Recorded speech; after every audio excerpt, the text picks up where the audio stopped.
Flamengo nunca foi rebaixado. Eu falei, em 2013, só não foi porque você sabe por quê. E Sim. todo mundo sabe por quê que aconteceu.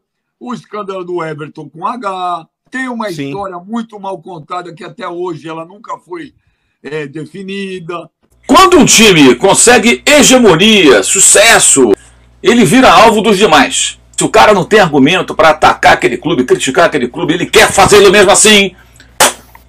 A fake news vira, de repente, uma arma poderosa, né? Uma arma poderosa, porque sempre tem um bobo que vai acreditar na falsa informação, vai achar que aquilo está certo, porque ele quer acreditar naquilo. Fala, família rubro-negra, sejam todos bem-vindos a Fla Golaço, seu canal de notícias do Mengão. Cara, esse vídeo aí, mais um ataque do Benja ao Flamengo, e dessa vez com uma fake news com mentira, cara, de coisas que não aconteceu. E assim, o Mauro César, mano, rebateu de pronto, entendeu? Rebateu de pronto. Então, tipo assim, cara, fica até o final, tá? Que o vídeo tá top, vocês vão ver todas as explicações do Mauro César, com dados, regulamento, mostrando, desmascarando o Benja. Cara, o Benja era um cara que eu gostava muito, entendeu? Só que o que aconteceu? Cara, depois que ele saiu da Fox, ele não tem mais a audiência que ele tinha na Fox, né? E assim, cara, o Flamengo hoje ele é tão poderoso que o Flamengo ele tem um poder de arrecadação para si próprio e para os outros. Tá? Eu falo isso por quê? Gente, quem tá aqui no YouTube, né, muita gente aqui, esses caras de grandão, eles ganham muito dinheiro com visualizações, likes, comentários, engajamento, né? Se vocês forem ver, tá, a proporção de canais de outros times, canal do Palmeiras, canal do Corinthians, canal de São Paulo, que falam do Flamengo, é uma enormidade. Hoje eles falam mais do Flamengo do que em si do time deles. Porque o Flamengo dá engajamento, o Flamengo dá like, então o Flamengo dá dinheiro para eles, entendeu? Funciona bem assim. E o Benja, né, para mim ele tá indo nessa vibe, tá? E logo ele que deu uma entrevista, tá, em 2020 ou 2019, falando que o Flamengo mudou a vida dele profissionalmente, deu um up, tá? Quem quiser ver essa entrevista que não viu, deixa nos comentários aqui que eu trago para vocês num vídeo aí. Então, assim, ele está sendo ingrato por causa de like e engajamento, ele está se prostituindo por isso, entendeu? Mas vou pedir aí a vocês que se inscrevam no canal, tá? Deixa o like aí se vocês gostam do nosso conteúdo, tá? Se inscreve aí, deixa o like aí para poder ajudar o canal a crescer, porque só assim o YouTube reconhece o canal, tá? E faz o canal crescer, entendeu? Então assim, cara, é de graça, tá? Não paga nada vocês dar essa ajuda aí, tá? Bora pra vinheta.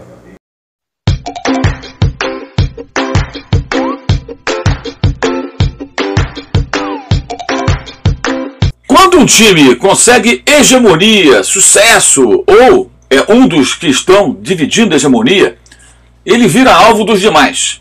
E se você não tem argumento, se o cara não tem argumento para atacar aquele clube, criticar aquele clube, ele quer fazê-lo mesmo assim, a fake news vira, de repente, uma arma poderosa, né? Uma arma poderosa, porque sempre tem um bobo que vai acreditar na falsa informação, vai achar que aquilo está certo, porque ele quer acreditar naquilo.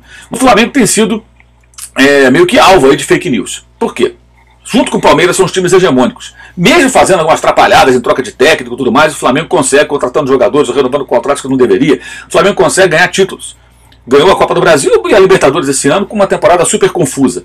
E aí, o que vai fazer aquele que não se conforma com isso, porque torce por outro time? Eu digo o torcedor mesmo.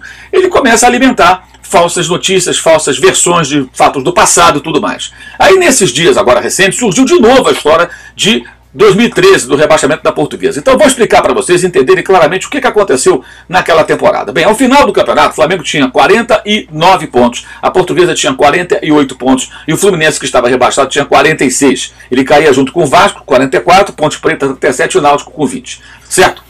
Acontece que no sábado o Flamengo fez um jogo contra o Cruzeiro. Cruzeiro campeão brasileiro, Flamengo campeão da Copa do Brasil. Era o jogo das faixas. Esse jogo foi às 7 da noite no Maracanã, no sábado, 7 de dezembro de 2013. Por que foi no sábado e não domingo, junto com os demais? Porque já não valia mais nada. E era um jogo com um caráter até festivo. No domingo aconteceram todos os demais jogos. Aliás, esse Flamengo Cruzeiro lembra muito de sábado passado. Flamengo e Avaí. Avaí rebaixado, o Flamengo não tinha mais o que fazer no campeonato, anteciparam o jogo para o sábado, para o Flamengo fazer no domingo a festa com a torcida pelas ruas do Rio de Janeiro, correto? Então o jogo já era um amistoso praticamente.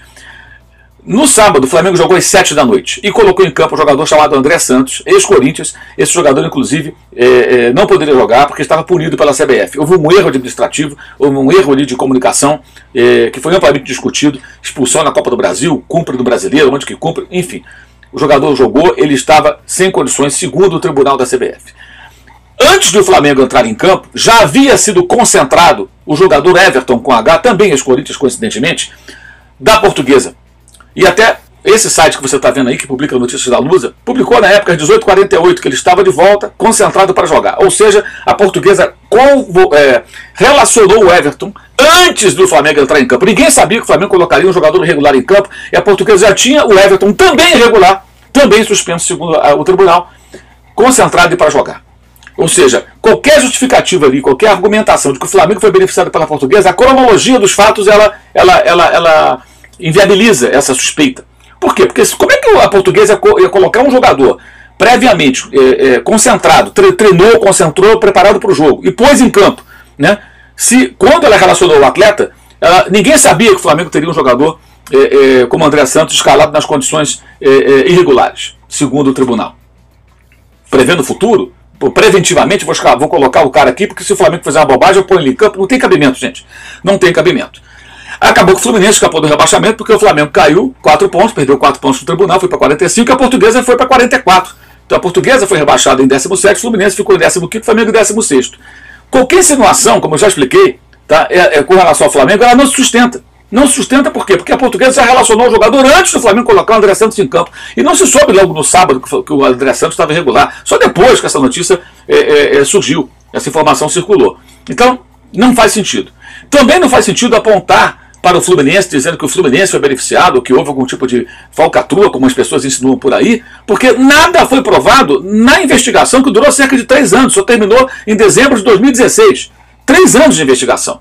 Gente, houve investigação. Outro dia escutei gente falando, não, tinha que ter uma investigação. Teve, meu amigo, teve, durou 3 anos. MP, polícia, os caras foram atrás, mas nada encontraram. Então, até que prove o inverso, prove o contrário, o que houve foi um erro da Portuguesa e um erro do Flamengo. Ah, mas não é possível, dizem alguns, que a Portuguesa cometesse um erro desse. Como é que é errar uma coisa dessas? Pois é, o Flamengo não errou, por que a Portuguesa não poderia errar? Por que contesta um erro da Portuguesa e ninguém acha que o Flamengo não poderia ter errado e que esse erro do Flamengo teria alguma coisa por trás? Só a Portuguesa tem uma coisa por trás? Os dois perderam pontos, os dois ficaram atrás do Fluminense, tá? E é importante frisar que essa investigação, ela teve muita mídia, muito empenho das autoridades responsáveis, mas nada foi encontrado, tá? Na época eu questionei o fato de o tribunal tirar 4 pontos da Portuguesa e 4 do Flamengo, porque a participação do Everton foi de 10 minutos, nem isso em campo, ele entrou já no final da partida, 36 minutos aproximadamente. E o André Santos num jogo que não valia nada. Tivesse o Everton entrado em campo, feito o gol da vitória sobre o Grêmio, né?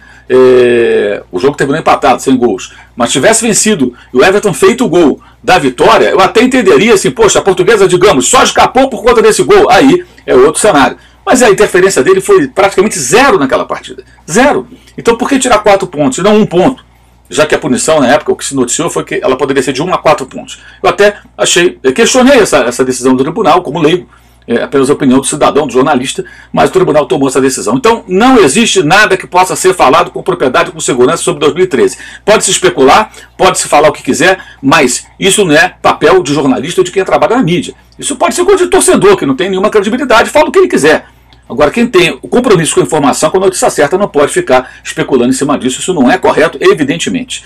E esse tipo de especulação gera outras especulações. Por exemplo, ressurgiu de novo, depois que esse assunto de 2013 renasceu aí nas redes sociais, a bizarra versão de que o Flamengo foi beneficiado em 95 para não cair para a segunda divisão, e que o Apolinho Austin Rodrigues, que era o técnico na época, teria admitido que o Flamengo foi beneficiado pela CBF, porque caíram 2 times e o Flamengo ficou ali na fronteira do rebaixamento. Gente, antes de começar o campeonato, estava definido que naquele Brasileiro de 95, que nem tinha pontos corridos, foi 8 anos antes desse formato ser adotado, só cairiam 2 equipes.